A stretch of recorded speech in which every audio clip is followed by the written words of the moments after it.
That's a very good question. How do you find that right product market fit? Especially maybe this is your first couple businesses that you're just getting started. Now, the way I like to do it, I don't actually focus on the product. I focus on the market first, always. To me, market always comes first and product comes second. I want to find out what are the needs in the marketplace that's not being filled. I want to see what problems are not being solved. I always say that every problem is a product.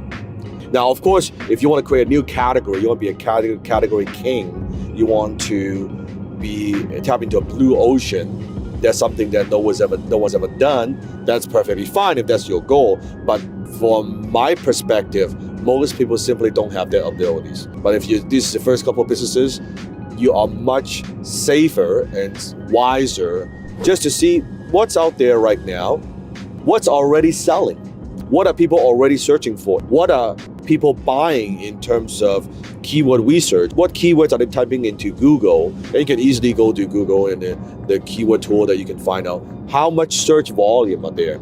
Are people actively looking for solutions to solve their problems? You see, if you have identified the needs and the demand already, now you just need to think about, I wonder what product I could create to help them solve that particular problem.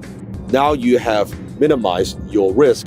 Or if there's a huge marketplace out there that's being created by other people, a smarter entrepreneur would be thinking, how can I kind of ride that wave? How can I tap into that? Example, instead of you trying to come up with the next thing to maybe compete with Apple, the next iPhone, you're no Steve Jobs, I'm no Steve Jobs, chances are that's not going to happen. But you could probably have a very decent business to sell iPhone cases. You might have a very decent business to sell maybe those protective shield that protects people's iPhone. So you think about, because of a company created such a massive demand for this particular product, what are some of the complementary products that you could sell, right? This massive demand that's being created, you just kind of tap into that. That's a very, very smart way. I call that chicken entrepreneurship. That you're being a little chicken, you're a little bit afraid, you're being conservative, taking not stupid risk, but calculated risk. How can I use the least amount of money but get my business going, right? Then from there, once you have accumulated capital, you kind of have some success under your belt, then you can do bigger things.